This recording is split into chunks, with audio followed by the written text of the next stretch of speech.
Hello everybody, my name is Aceface. I felt like using the Ikitursa. I haven't touched this ship in a really long time and I just realised or just remembered how cool it looked.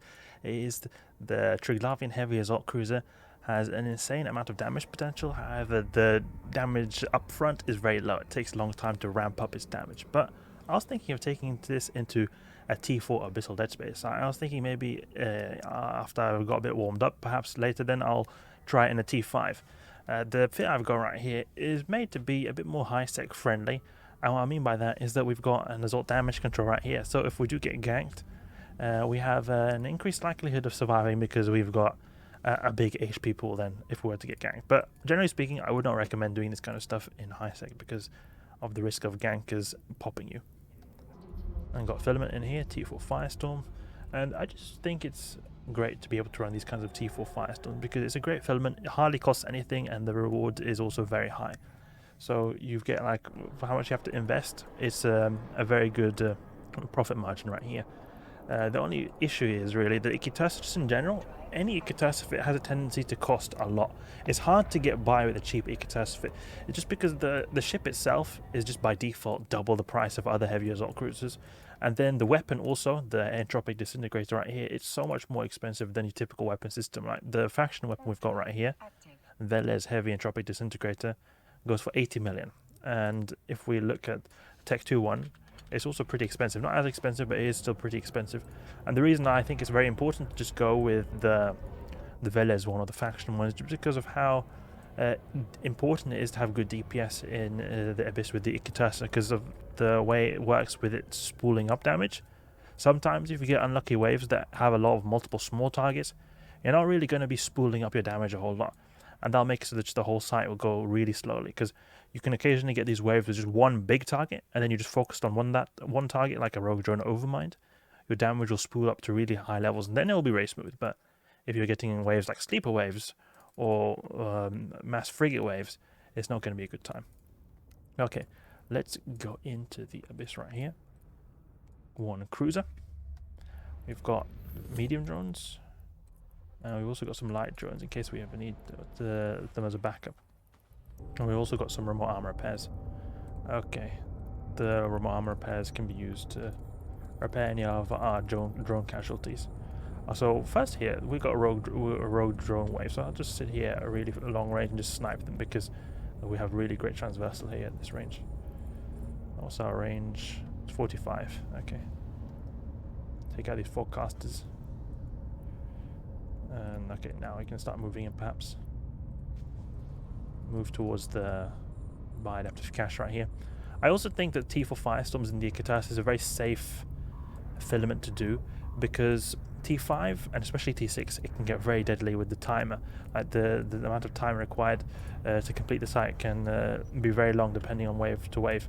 And that's why I feel like T4 is a really good balance, and it's also a very profitable film. It's still not like you get nothing from it, but I feel like that's like just a good safe spot, knowing that okay, you're not very unlikely going to have problems with time right here. Don't have to stress out too much about that.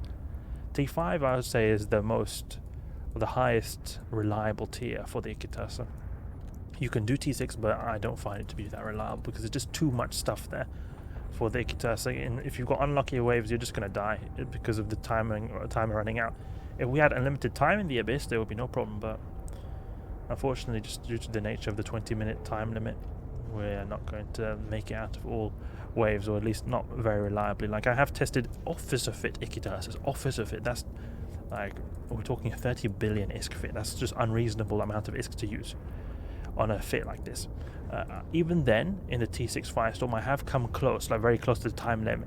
So think of it, if that is what officer's doing, then think of just how much faction fit like we've got now would do. It's not a good time right there. I have got by even with faction fits, but it was very close, and if you had the unlucky waves like I had when I used the officer fit, then it would just, I think you would have a big kill mail right there. And especially when you're using just by default a really expensive ship, I think that the Ikitursa is more like just a cool to use ship and maybe not as practical in the Abyss. But when it comes to the T4s, I think it's good, and especially depending on your wave. Like if you get like 3 battleship rooms in a row, then it can actually be very quick.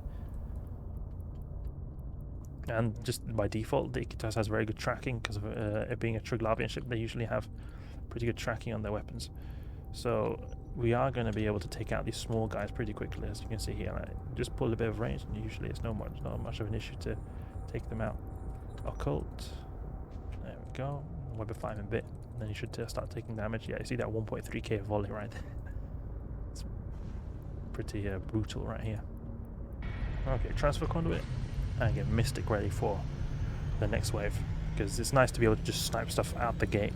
If there's any small stuff like we have here, like the rogue drones, little frigates, before they can get in range, you just snipe them. Same concept when I'm doing these Triglavian hunting videos, if you've watched any of them, where I keep a range and just snipe them before they can get close and avoid the turning speed of my guns.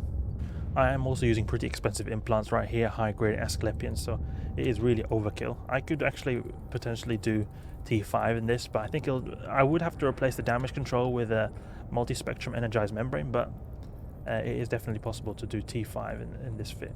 If you like know what you're doing. I feel like if I were to do T5 now, I would probably make a lot of mistakes and I'd run out of time. But I think that if you are very used to it, you should definitely be able to get by, because it's got a good amount of tank, it's got a decent amount of DPS as well, because we've got dual Abyssal, Entropic and radiation sinks. So they'll do more damage than the regular Tech 2 ones. Okay, we're missing right here quite a bit, that's a bit strange. Okay, move towards the bioactive cache over there. Occult. And we can Webify a bit. The web is really the only tracking we need. Anything else apart from the web is just a bit too overkill. Focus on DPS instead. Unfortunately, they were getting pretty boring waves right here. I would want to get some more interesting ones. Like Lucid Deep Watcher waves can be very tedious. You'd think that the Lucid Deep Watcher wave would be as good as single target damage. The thing is that Lucid Deep Watchers, you don't have one, you have like 2, 3 of them. Even in T6 you have 4 of them. And they have so much HP in the Firestorm sites, because the Firestorm buffs the armor, and Lucid Deep Watchers by default have a lot of armor.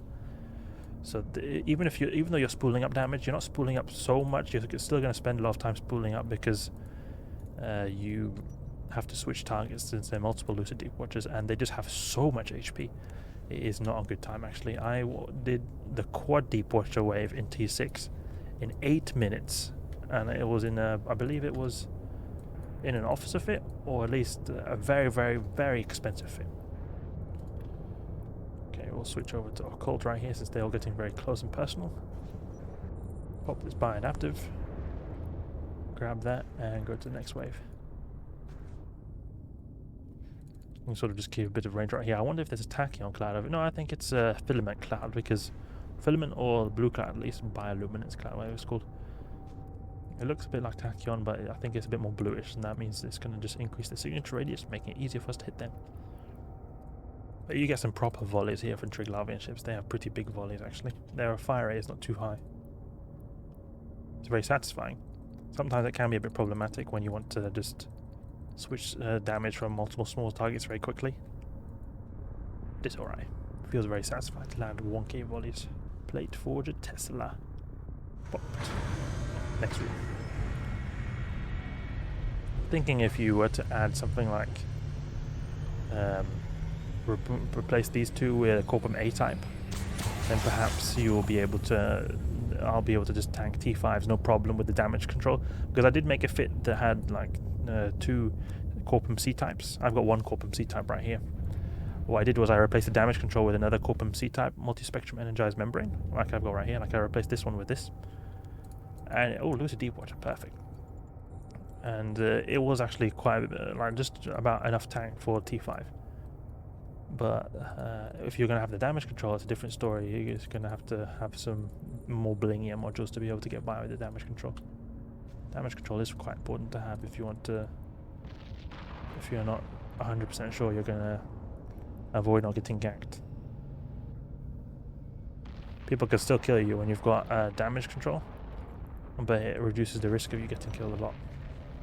And actually, I've not been just using my drones. I should be using my drones.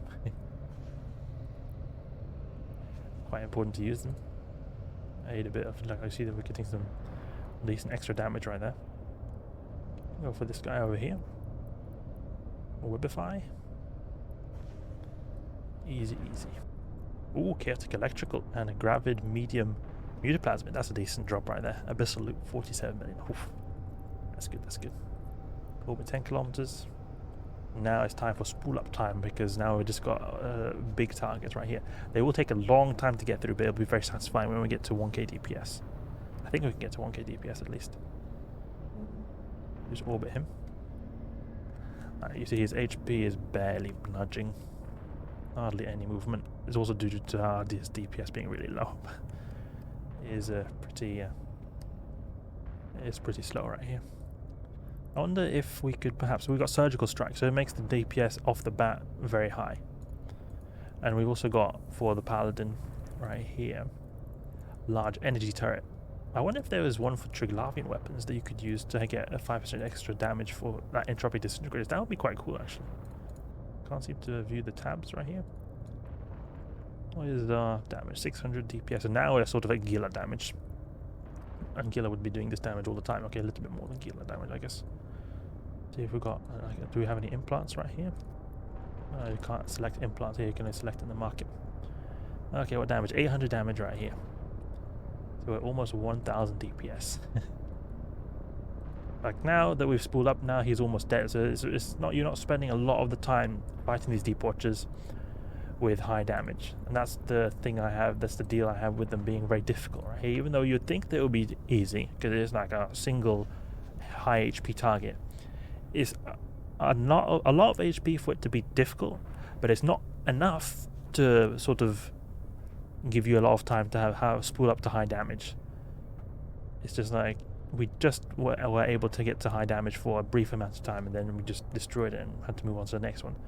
So it feels like we're sort of on average maybe like 500 DPS or something like that here, 500-600, and that's low tier Gila, like very low tier, like Alpha Clone Gila level DPS. And that's not what we would want to have if we were in, say, like tier 6. And T4 is fine, we can get by here. Not if we were to be in a high tier Abyss. What is the damage now? 600. Oh, that went actually pretty quickly.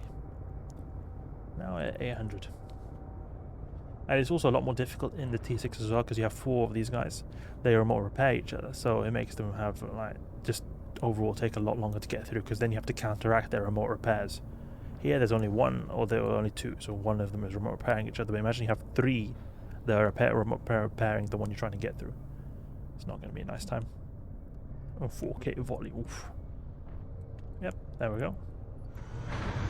Destroy. So it took quite a bit of time. I mean, it was still alright. We did this whole site in 12 minutes. Considering we had 2 rogue drone waves in the beginning, it's not like it's supposed to be a slow wave. Those are really easy waves we had before. But it went very smoothly. And I want to test this out in T5. I might upgrade the tank a bit, but I definitely think we should be able to get through T5.